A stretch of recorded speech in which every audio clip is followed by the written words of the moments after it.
Olá, queridos. Saúdo a você, a sua casa, com a graça e a paz do Senhor Jesus. Abramos nossas Bíblias no livro de Joel, capítulo 2, que será o nosso texto da nossa reflexão. Em um momento de insegurança e de medo, como esse que nós vivemos na pandemia pelo Covid-19,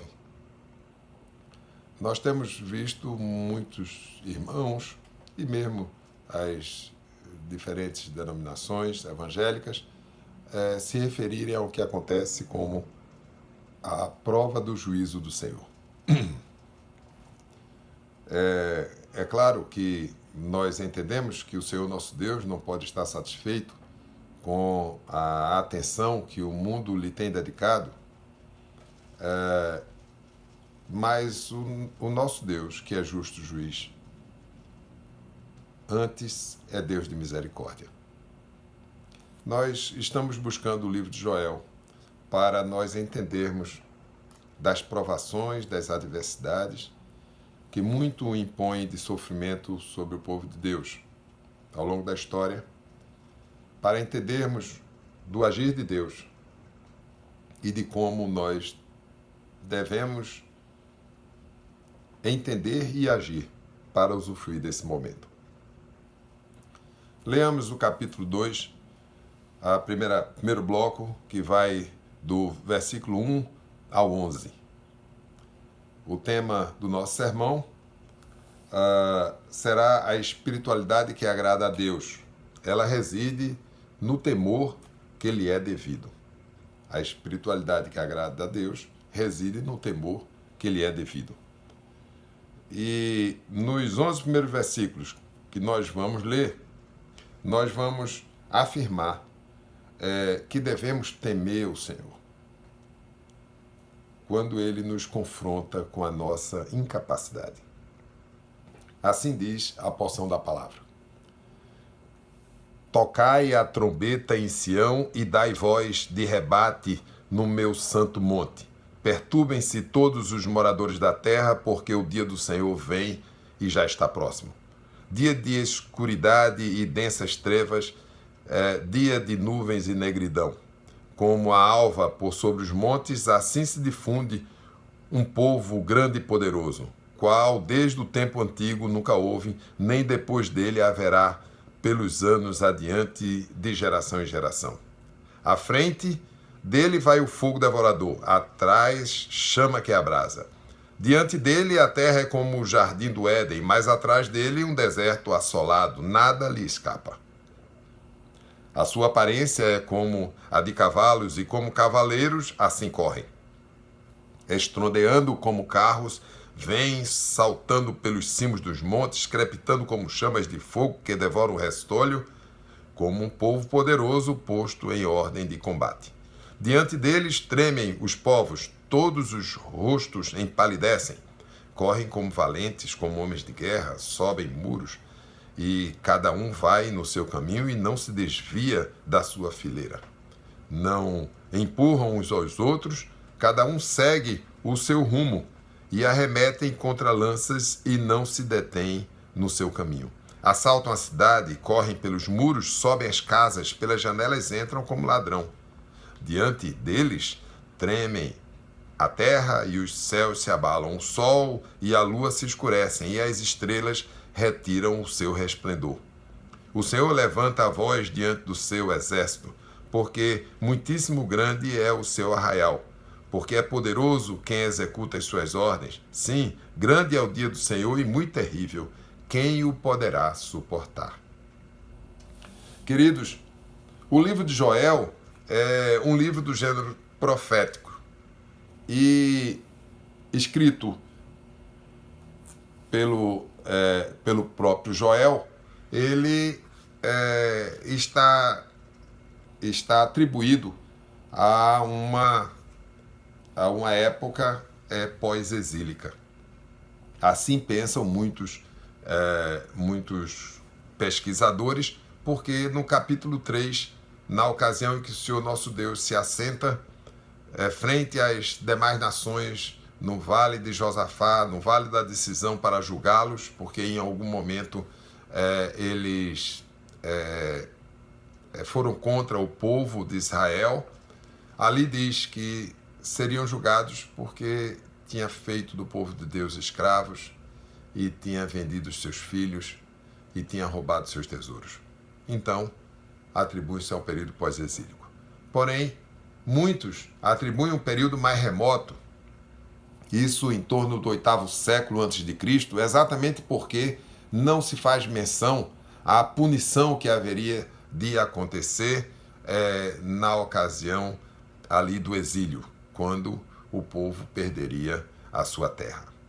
Bem, de uma forma ou de outra, tendo sido escrito no período pós-exílico ou no período pré-exílico, o livro do profeta tem como tema principal o aviso, o anúncio, com toda a gravidade e urgência do terrível dia do Senhor.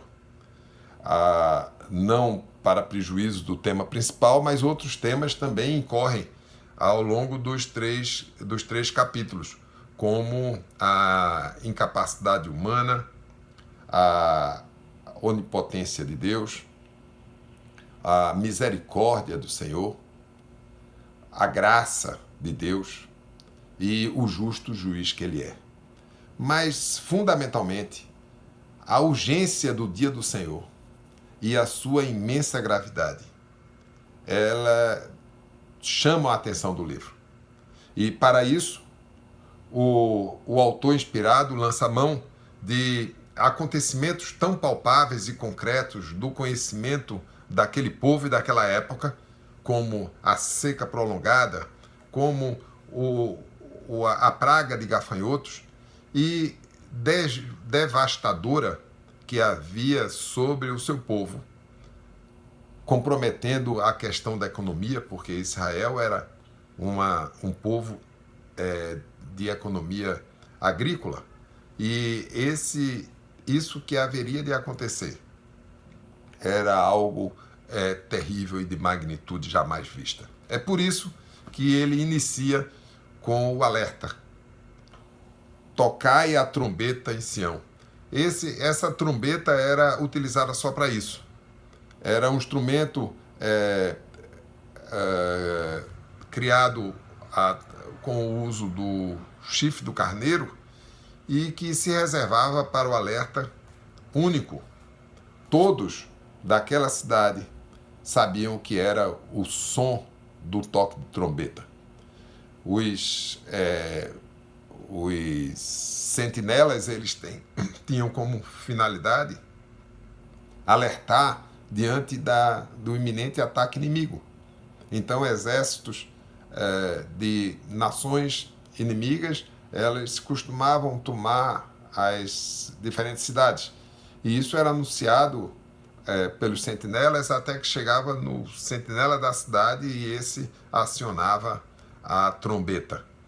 Todos tinham uma atitude a tomar diante daquele iminente perigo por um exército profissional. Mas aqui não se trata, curiosamente, de um exército, mas a figura de como se fosse. Algo inusitado, algo jamais visto, algo que serviria para se contar de geração em geração. Algo dramático. Isso seria entendido pela dramaticidade de uma praga devastadora de gafanhotos.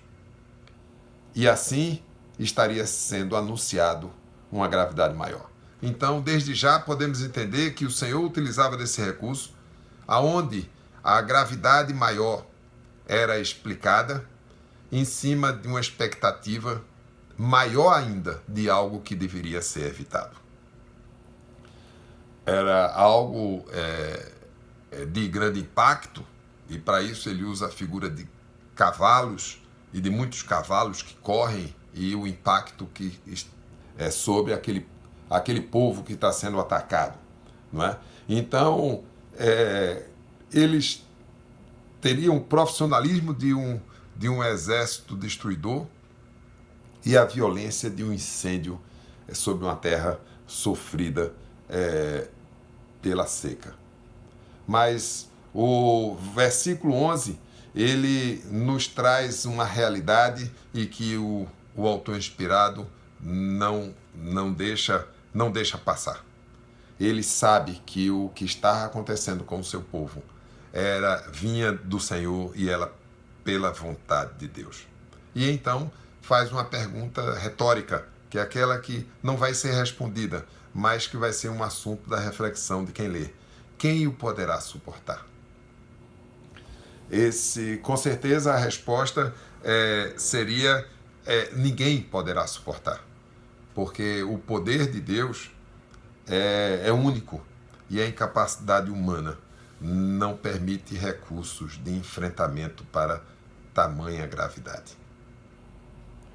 E então seguimos para o segundo bloco, que inicia no versículo 12 e vai até o versículo 27, e que assim diz a porção da palavra. Ainda assim, e agora mesmo, diz o Senhor, convertei-vos a mim de todo o vosso coração, e isso com jejuns, com choro, com pranto. Rasgai o vosso coração e não as vossas vestes, e convertei-vos ao Senhor vosso Deus, porque Ele é misericordioso e compassivo e tardio em irar-se, e grande em benignidade e se arrepende do mal. Quem sabe, se não se voltará e se arrependerá, e deixará após si uma bênção, uma oferta de manjares e libação para o Senhor vosso Deus. Tocai a trombeta em Sião, promulgai um santo jejum, proclamai uma assembleia solene. Congregai o povo e santificai a congregação, ajuntai os anciãos, reuni os filhinhos e os que mamam. Saia o noivo da sua recâmara e a noiva do seu aposento. Chorem os sacerdotes, ministros do Senhor, entre o pórtico e o altar e orem. Poupa, Senhor, o teu povo. Ó Senhor, e não entregues a tua herança ao opróbrio, para que as nações façam escárnio dele. Porque hão de dizer entre povos, onde está o seu Deus? Então, o Senhor se mostrou zeloso da sua terra, compadeceu-se do seu povo. E respondendo lhe disse, eis que vos envio o cereal e o vinho e o óleo, e deles sereis fartos, e vos não entregarei mais ao opróbrio entre as nações. Mas o exército que vem do norte, eu o removerei para longe de vós, lançá-lo-ei em uma terra seca e deserta, lançarei a sua vanguarda para o mar oriental e a sua retaguarda para o mar ocidental. Subirá o seu mau cheiro e subirá a sua podridão, porque agiu poderosamente.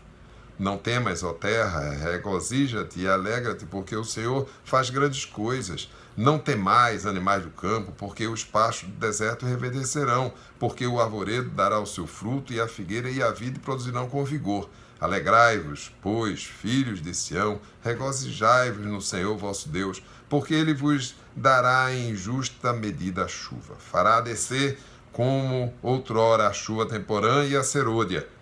As eiras se encherão de trigo e os lagares transbordarão de vinho e de óleo. Restituir-vos-ei os anos que foram consumidos pelo gafanhoto migrador, pelo destruidor, pelo cortador, ó meu grande exército, que enviei contra vós outros.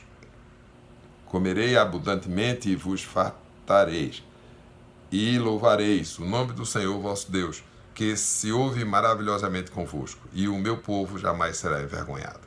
Sabereis que eu estou no meio de Israel, e que eu sou o Senhor vosso Deus, e não há outro, e o meu povo jamais será envergonhado. Nesse bloco que nós acabamos de ler, de versículos, o autor inspirado, ele destaca que devemos temer o Senhor no exercício da sua misericórdia, porque nosso Deus é Deus de misericórdia.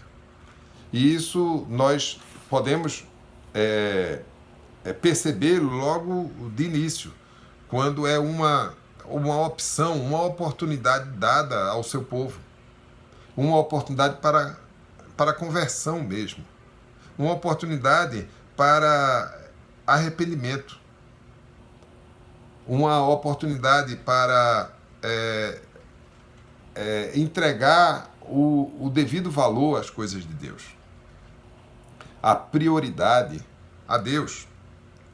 Ele exorta o seu povo para que haja um arrependimento verdadeiro, não a parte demonstrativa, onde as pessoas entendem ali naquela época que existia arrependimento, ou seja, rasgavam as vestes, se vestiam de pano de saco, colocavam areia, terra na cabeça, mas ele diz: rasgai os vossos corações, não é? Então, o Senhor nosso Deus é Deus de misericórdia, é isso que ele avisa, não é? Ele é compassivo, tardio em irar-se. E aí ele segue aqui no versículo 14, fazendo um trocadilho ali no que diz respeito a arrependimento, não é? Então, será que ele não haveria de se arrepender diante de um possível arrependimento verdadeiro do seu povo? Mas o Senhor nosso Deus não é homem para que se arrependa, mas ele pode deixar de fazer algo que era certo que iria acontecer. E misericórdia é isso. Misericórdia é o Senhor não realizar aquilo que nós merecíamos.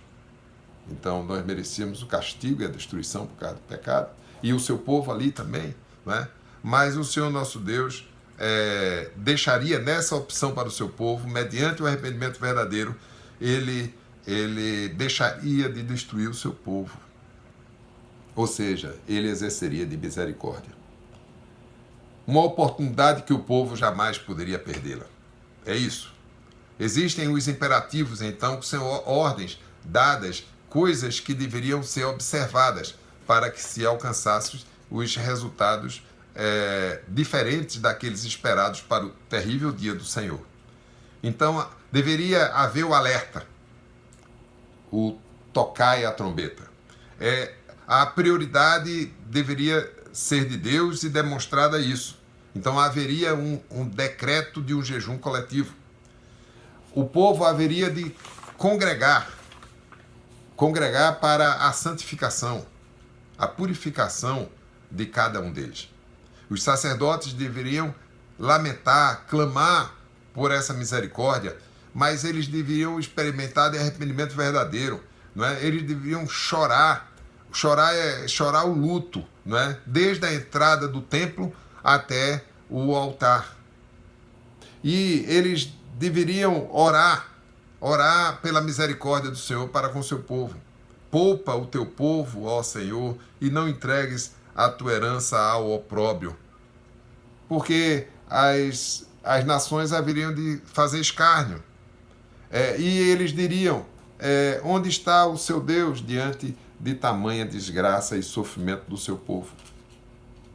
E então, segue o texto de 18 a 27 da benignidade de Deus. O Senhor nosso Deus é extremamente bom. Ele é Deus de misericórdia. Sim, ele é justo juiz, mas antes ele é Deus de misericórdia e ele tem satisfação no exercício da sua misericórdia para com o seu povo. Deus agiria favoravelmente ao seu povo mediante o arrependimento verdadeiro. Então, o exército que seria levantado contra o seu povo não viria mais, mas seria como um bando de gafanhotos soprado para o lado do mar. E ali eles iriam exaustos, eles iam morrer e famintos, eles iriam fazer um grande volume de estruturas em decomposição e o mau cheiro deveria estar acontecendo.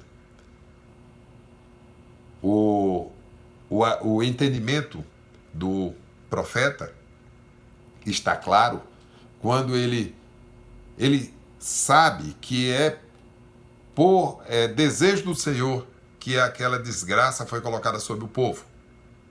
Assim como também é poder de Deus sustar a sua mão sobre o seu povo. E o último bloco, que é a partir do versículo 28, nós vamos entender que devemos temer a Deus pela santidade da sua graça. E assim diz a porção da palavra: e acontecerá depois que derramarei o meu espírito sobre toda a carne. Vossos filhos e vossas filhas profetizarão, vossos velhos sonharão e vossos jovens terão visões. Até sobre os servos e sobre servas derramarei o meu espírito naqueles dias. Mostrarei prodígio no céu e na terra, sangue, fogo, coluna de fumaça. O sol se converterá em trevas e a lua em sangue antes que venha o grande e terrível dia do Senhor. E acontecerá que todo aquele que invocar o nome do Senhor será salvo. Porque no Monte Sião e em Jerusalém estarão os que forem salvos, como o Senhor prometeu, e entre os sobreviventes, aqueles que o Senhor chamar. Esse último bloco, ele evidencia a graça do Senhor.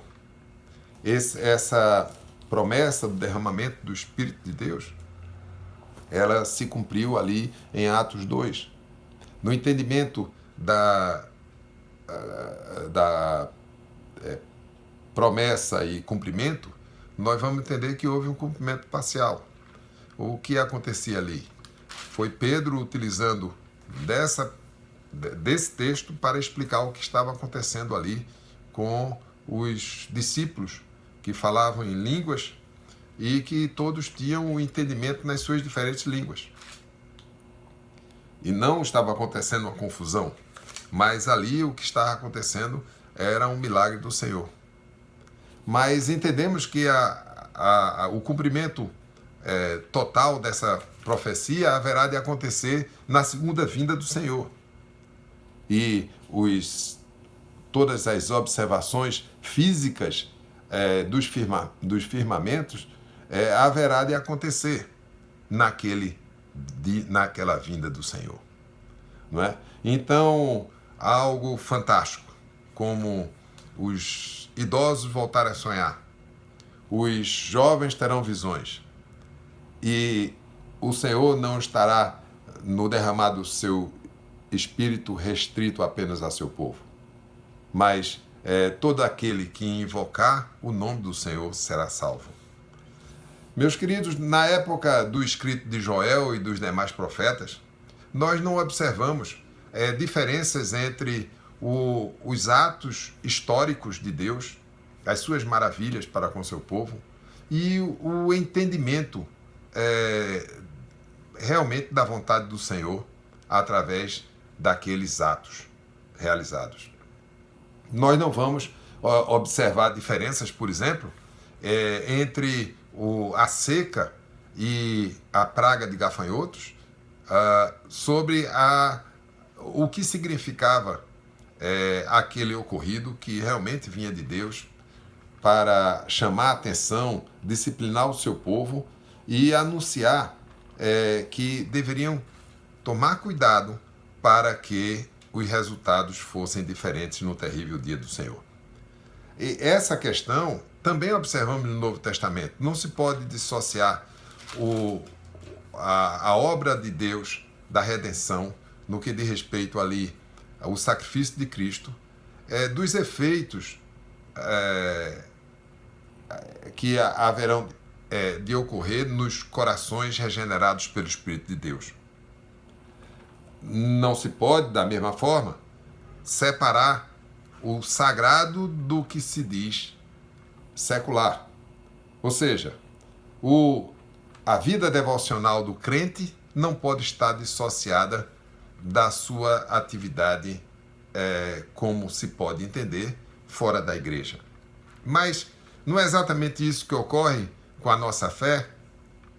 É quando vemos a nossa espiritualidade associada a uma lista de restrições, denominações mais exigentes, essas restrições são muito maiores, essa lista é ampla, não é? E outras denominações não são tão amplas, mas vai por aí. Quando se trata de sagrado, devemos observar as restrições, mas quando se fala da dita vida secular, não estamos tão obrigados assim. A questão aqui é que nós não estamos dispostos a amar a Deus como Ele mesmo exige, a tal ponto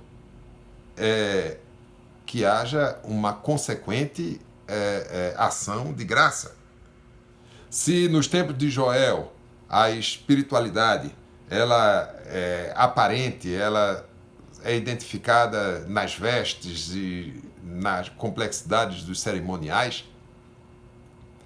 E nós, na nossa época, aqui já não utilizamos essas vestes e não temos esses rigor do cerimonial, mas nós experimentamos o mesmo resultado, uma espiritualidade rasa na sua maior parte, não é? E isso constituía lá o motivo de Deus se manifestar, como hoje o Deus é o mesmo. E o Senhor nos faça despertar desse engano, não é? E ofereça a sua misericórdia para que, mediante arrependimento verdadeiro, nós alcancemos resultados diferentes dos esperados para o dia do Senhor. Afinal, o que convém aos santos é santidade. Vida santa não cabe cobiça, mas deve ser marcada com ações de graças. O texto, em Paulo aos Efésios 5:3, nos garante isso. Mas a imundícia e toda a sorte de impurezas ou cobiça nem sequer se semeia entre vós, como convém a santos. Nem exista conversação torpe, nem palavras vãs ou chocarrices, coisas essas inconvenientes. Antes, pelo contrário, ações de graças. Então, Paulo aqui polariza, diametralmente oposto, a cobiça para com a ação de graça. Quem está satisfeito, ele realmente está farto, não é? Ele está satisfeito, ele vai agradecer e não cobiçar. Eu estou falando do tamanho da gratidão que devemos ter para com Deus. Porque o mandamento do Senhor é: amarás o Senhor teu Deus de todo o coração, de toda a tua alma e de todo o teu entendimento. Em Mateus 22:37.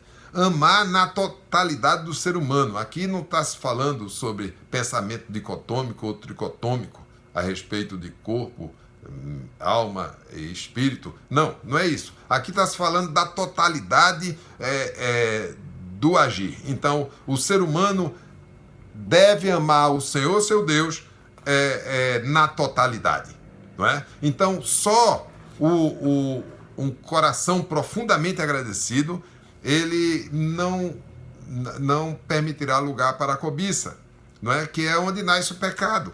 A cobiça é a distorção do desejo natural, e ela não acontecerá, porque o contentamento fora alcançado e consequente satisfação previne a cobiça.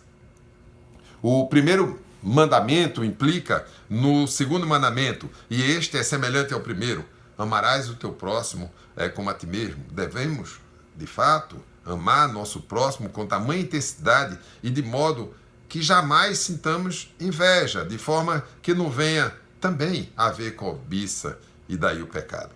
Uma boa avaliação dessa questão, ela está em observarmos se existe, se nutrimos alguma ponta de inveja a respeito do nosso irmão. Não apenas no que diz respeito à sua prosperidade, seu patrimônio, né, ou seu cargo social, mas mesmo na espiritualidade, no nosso congregar, não é? Que acarreta muitas vezes um sentimento, uma ponta de satisfação num insucesso, numa adversidade que ele possa estar passando. Um certo prazer nisso. Está a um passo, meu irmão, de agir em pecado e fazermos algo que dificulte a vida desse irmão, ou que prejudique, ou que se faça um comentário a respeito. Finalmente, o autor em Hebreus 3:12 exorta a seus leitores, e aqui a nós, nesse momento, que qualquer coisa diferente do valor correto que deve ser atribuído a Deus implicará no comprometimento dessa comunhão. Diz o texto: tende cuidado, irmãos, jamais aconteça haver em qualquer de vós perverso coração de incredulidade que vos afaste do Deus vivo. Então, meus irmãos, podemos, baseado no texto, tirar alguns ensinamentos para nós aqui quanto à espiritualidade que agrada a Deus. Primeiro, nas adversidades que vivemos, Deus nos confronta a nossa incapacidade de enfrentamento. Nos humilhemos perante a sua santidade e seu grande poder. Oremos em exercício de total dependência de Deus e clamemos pelo seu Espírito em ações de graça. E o texto diz que a paz de Deus, que excede todo o entendimento, guardará o vosso coração e a vossa mente em Cristo Jesus. Segundo, arrependa-se, meu irmão. Que nos arrependamos todos a fim de usufruir da misericórdia que nos está reservada, porque o nosso Deus é Deus de misericórdia. Mediante arrependimento verdadeiro, alcançaremos sua misericórdia. Terceiro, temamos a Deus, porque a sua graça em Jesus Cristo é tão certa quanto o dia do Senhor. O Deus de misericórdia abrandou a sua ira com a sua graça, nos disponibilizou Cristo e, por meio dele, nós podemos nos achegar confiadamente ao trono da graça para colocar as nossas necessidades. Façamos isso agora, meu irmão, minha irmã. Façamos isso nesse momento. Fechemos os nossos olhos, elevemos o nosso espírito a Deus.